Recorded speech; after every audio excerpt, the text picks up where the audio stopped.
Hello guys, in this video I'm going to show you how to add the Zeppier app to the Slack app. But before that, don't forget to subscribe and leave a comment down below, because at 10,000 subscribers I'm going to show you my whole YouTube revenue statistics and growth strategy. So without further ado, let's just jump right into it. First we have to open up the Slack app.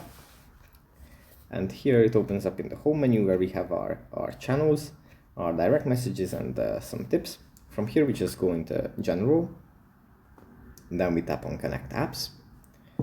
Here it's going to load, but afterwards you can just scroll down, and under the essential apps category, tap on Zeppier.